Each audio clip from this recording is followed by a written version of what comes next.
Is the sunshine here to stay? Well, you can find out with me over the next 20 to 30 minutes. Welcome along to our latest deep dive. Hello, I'm Annie. I'm a meteorologist and presenter here at Met Office HQ in Exeter. If you've never watched a deep dive before, they last about 20 to 30 minutes and we go over the week's weather in more detail and we look a little bit further ahead as well. If you watch them every week, welcome back. Don't forget to subscribe and like and share this video with anyone else you think that might enjoy this type of video. But I think most of us are going to be enjoying the weather this week. I certainly am, as I'm a fan of the dry and sunny weather, but we have had our fair share of wet weather recently, particularly through the start of May. I think some places have already seen a month's worth of rainfall.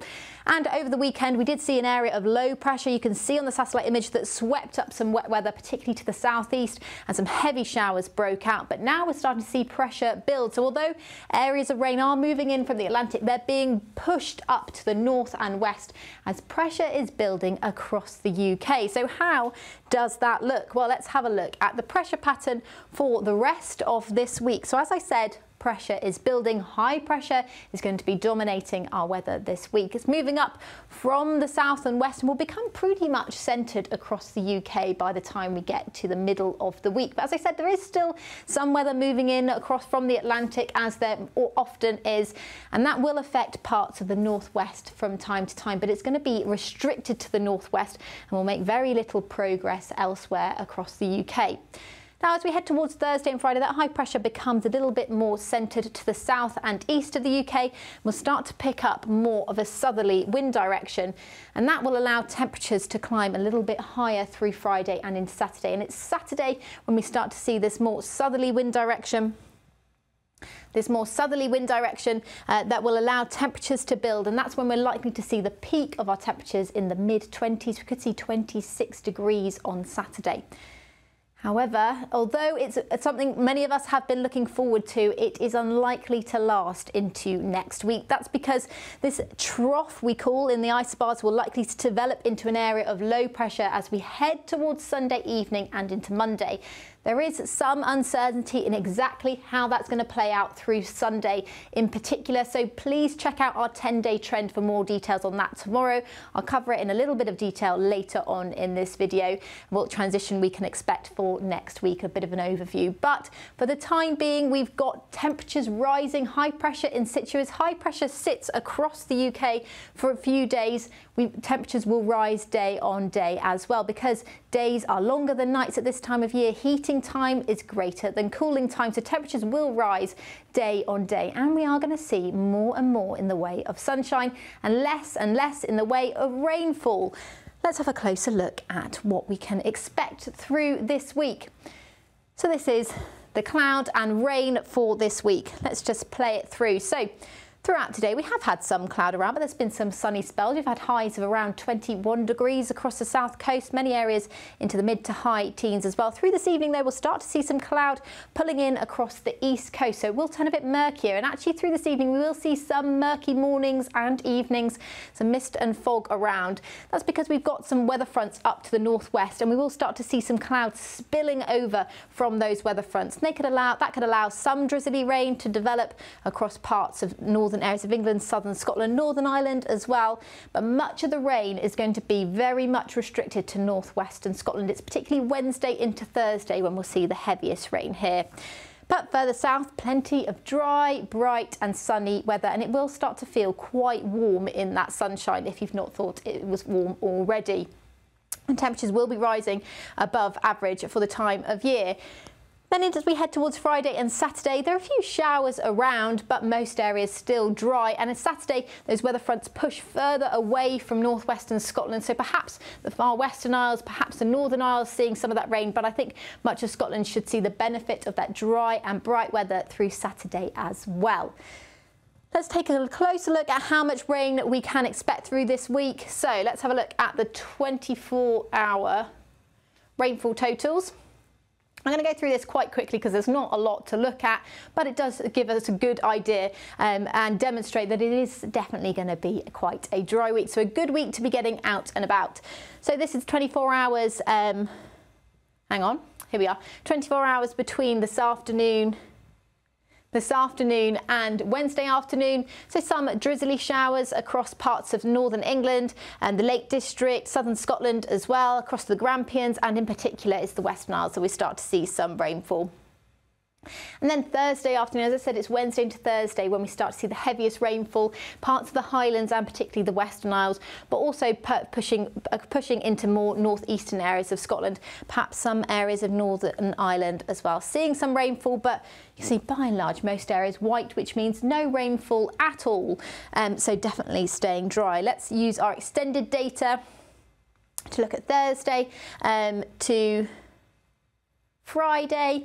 And that's when the rain starts to push away. So most areas getting away with a pretty dry day, away from the odd shower when the cloud is thick enough for that. So definitely going to getting drier and also warmer this week. Let's have a look at what the temperatures are going to climb to this week. So these are the maximum temperatures across the UK.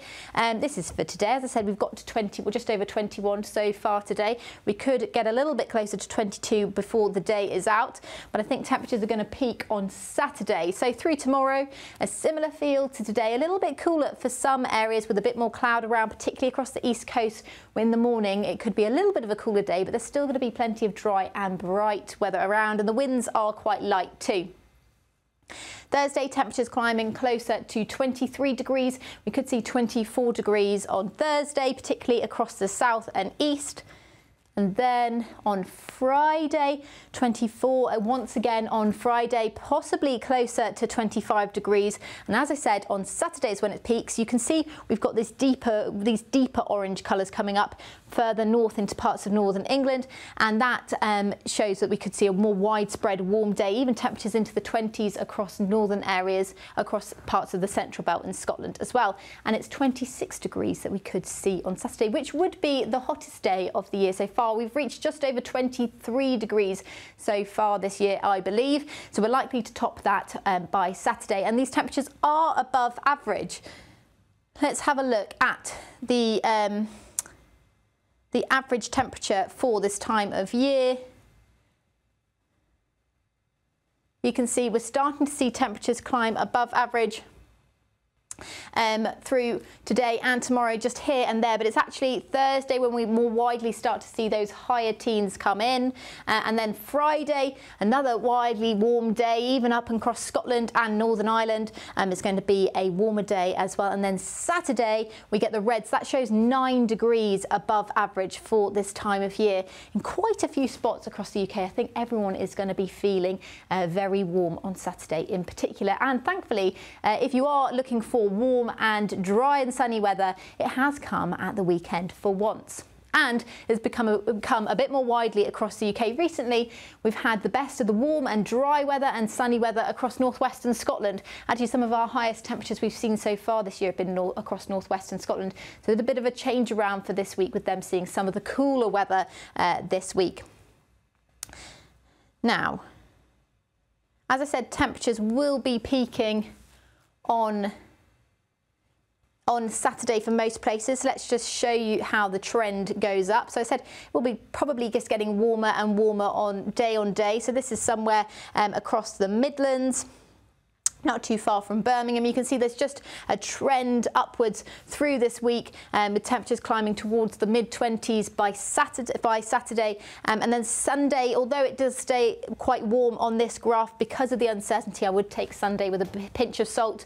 We wouldn't use anything deterministic for Sunday at this stage due to that uncertainty. Even across the south coast, temperatures climbing quite widely. It's into the south west as well that we'll start to see temperatures climb. Could see a little dip in the temperatures for some areas for Wednesday into Thursday. Not very much, but it could be a little bit cooler. It depends when the cloud comes in. We've got some cloud coming in off the east coast, also that cloud coming over from the weather front. So the cloud will still be making all the difference with the temperatures and exactly how high they'll be. But widely, as I said, by Thursday, we're above average will be above average temperatures in the high teens. It will feel warm in the sunshine with light winds as well. And with all of that, although it is welcome news for many of us, that does come with some complications. With temperatures rising and more in the way of sunshine, we do start to see more of our summer hazards, such as pollen and rising UV levels. And although you may know some of this already, it's worth reminding yourself as we come into the summer season of how you can deal with them, how to keep up to date with the forecast and what the forecast means. So first of all, let's have a look at our pollen levels for this week. So I think this one's going to be pollen. There we are. So this is for today. We've got high levels. This graph just shows you high, moderate and low levels, or we can get to very high as well. But at the moment this week, we've just got high levels as our highest temperatures. So we'll see high levels across the south through today. How does that change to tomorrow? Well, we continue to see some quite high levels across the south, moderate levels becoming a bit more widely spread into parts of Scotland, and also by Thursday, we've got levels increasing. Friday, moderate levels all the way up in Scotland as well, away from the Northern Isles. And then Saturday, high levels still across the south. So it doesn't necessarily increase when the temperature increases. There are a lot of factors at play with the pollen season as well. And if you don't know this already, then you might find this quite interesting. There are lots of different types of pollen. People suffer from different types of pollen as well. 95% of hay fever sufferers suffer from hay fever pollen, from grass pollen, excuse me, their hay fever is triggered by grass pollen. You might be affected by multiple types of pollen as well, but the season changes. So how can you find out a bit more information on that? Well, I have something called a pollen calendar. Let's find it. Here it is. Here's the pollen calendar. You can find this on our website. If you type in pollen calendar, Met Office, this should come up. And it shows you all the different types of pollen, or the main types of pollen that people suffer with, and when you can expect that season to start. So as I said, most people, 95% of hay fever sufferers are affected by grass pollen. Now that season doesn't tend to start until late April. It can start a little earlier than that. And in fact, this year we did see it start a little earlier than that. Particularly if you have a mild winter, you can see the grass season start earlier, and also the oak season start earlier. So with our winters getting milder, with climate change, we're actually likely to start to see that pollen season shift a little bit into the future as well. But this gives you a good idea of when you can expect those seasons to start. So tree is the first one. There's lots more types of tree, but fewer people are affected by it. That starts as early as January. So if you're a tree pollen sufferer, this will be old news to you, as you will have been battling the elements for a few months now. But most of us will start to feel the effects of grass pollen, and then the season ends with weed pollen, but there's fewer people are affected by that. How can you be prepared for the pollen levels to rise? Well, make sure you have a look at what the pollen levels are expected to be in your area. You can find that out on our website and our app as well, that gives a location specific level as well. And make sure you're prepared. The best thing to do is to take antihistamines beforehand. Make sure you minimise exposure if possible. You can close windows. I'm not a hay fever sufferer myself, but my husband is, so I'm aware of what things you can do. He suffers from tree pollen and grass pollen, so he's pretty much taking antihistamines most of the year. But if you are suffering from grass pollen, you'll be wanting to get your antihistamines out as we head towards the weekend, if that is what you do, to help yourself ease the effects of your hay fever. There's another thing to consider with, that's not what I wanted to do, here we are, with pollen, is that although we have a level for an area, it can vary quite widely as well. So the coast is quite a good example of that. So although the levels are going to be high, this afternoon, high at the coast, if you have an onshore wind, actually the wind is coming from the sea, and there's not a lot of pollen or grass over the sea, obviously. So levels are going to be much lower at the coast than the number or the level may suggest. So that is something worth considering. On the other hand of that, if you live right next to a birch forest and you suffer from birch pollen, and you live right next to it, the wind's coming from that direction, then levels are probably going to be a bit higher than the low it may suggest on your app. So you need to consider local effects, and we're learning more and more about pollen at the moment here at the Met Office, and we'll be giving you more and more details into the future on that as well. So pollen is on the rise, but also our UV levels are on the rise as well. Let's have a look. So UV levels are done in number form. Anything above 3 is when you need to start considering protection. A small amount of UV exposure is good for you because it helps you produce vitamin D, which is really important, but you only need a small amount. Actually, anything, and then if you get too much exposure, you can have some really nasty things like sunburn, and it can lead to skin cancer as well. So it's really important that you wear SPF. Don't spend too long in the sun, particularly through the peak heat hours. The peak UV levels hours, that's sort of mid-afternoon from lunchtime onwards until the middle of the afternoon. So levels are on the rise, particularly on Thursday. We've got high levels reaching 6 quite widely across the UK, and then on Saturday in particular is when I think it's going to be a very hot or very warm day, very warm day with high UV levels and pollen. So although it's dry and bright and nice and warm, you will probably start to feel some of the effects of summer as well through the next few days. So that's something worth considering. If you want any more details on how to get ready for the summer, make sure you have a look at our Weather Ready campaign. You can find that on our website, and there's lots of advice on how to get ready for the summer, how to prepare your garden, your home. If you're doing activities, your behaviours will need to change as we transition into that warmer weather, and I think you'll definitely be feeling the effects of the heat through this week. So make sure you take plenty of water if you're out exercising, find shade if you need it, but also enjoy the summery weather. Right, that is for this week. We obviously need to consider that as well. Oh, actually, I've just remembered there was one more thing I was going to talk to you about for UV levels. And that's another thing that can affect, there is another thing that can affect UV levels. I will cover this because I think it's quite interesting. UV levels can also be affected by ozone levels. Ozone is actually one of the key drivers, or the amount of ozone in the stratosphere is one of the key drivers as to how high the UV levels are in the UK, because it is the key thing that absorbs UV radiation. And you can get ozone levels depleted from time to time here in the UK. And this map here shows us, can show you when you can expect any of those ozone depletions. Now, here in the UK, we don't see often. There's quite a transient thing, but as ozone levels are very much dictated by the temperature in the stratosphere, it's at this time of year when the polar vortex has broken down that we can see ozone levels varying from normal or typical to this time of year.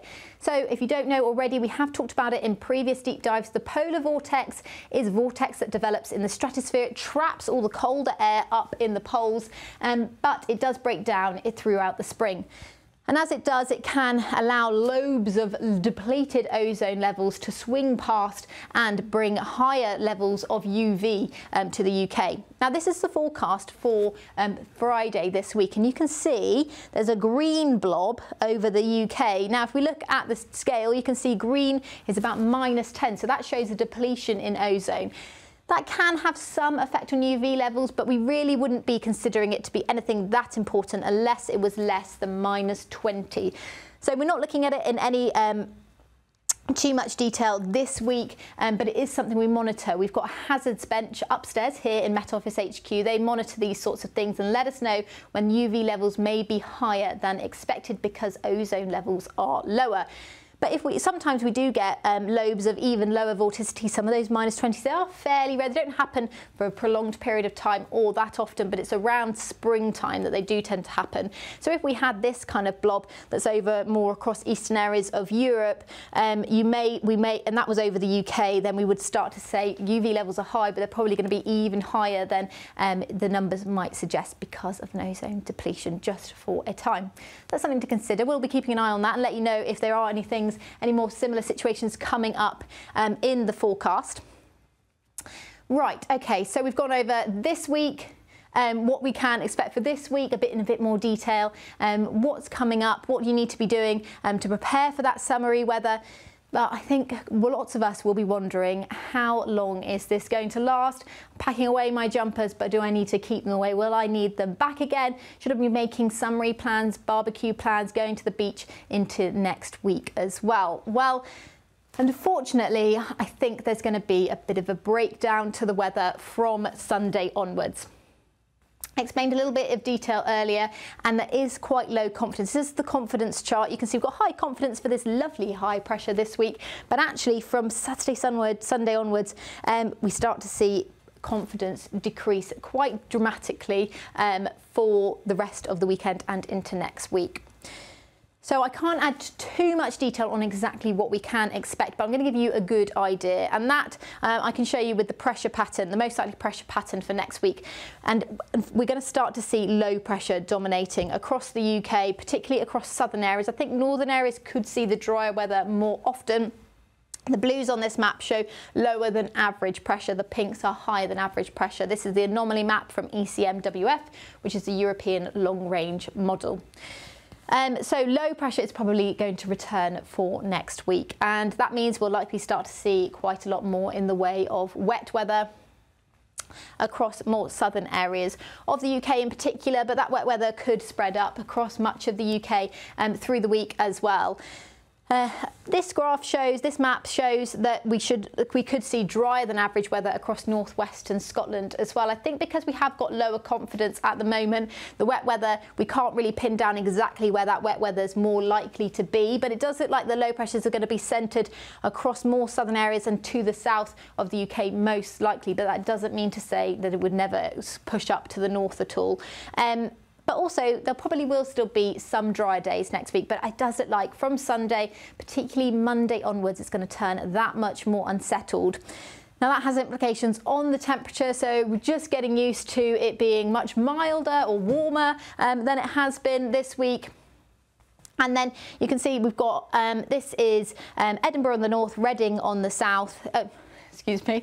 Edinburgh on the top, Reading on the south, north-south, and we've on the bottom, so I'm getting completely muddled up here, but you can see for both Edinburgh and Reading, temperatures after going above average, closer to our climate extremes for this time of year, they will return much closer to average for next week and towards next weekend as well for both the north and southern areas. I think that's a good representation of what we can expect. There'll be a lot more cloud around, rainier days, and temperatures are much closer to average as well. But still, it is May, it will be feeling still fairly warm in any sunnier days, but you're going to have to keep up to date with the details of the forecast every day. I think it's going to be a week where you'll be wanting to check the forecast, unlike this week where day on day there's not that much in the way of change.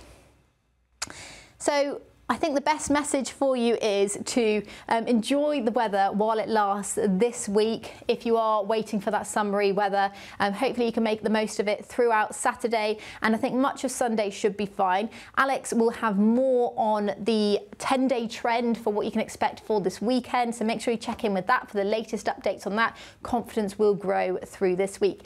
And there are tentative signs after a bit of an unsettled end to May that June will see the return of drier and brighter weather. So we'll be definitely keeping a close eye on that for you over the next few days. But if you are heading to the beach or heading out for this weekend, make sure you check out our weather ready advice online. Remember, the sea is still very cold at this time of year, so it might bring you a bit of a shock.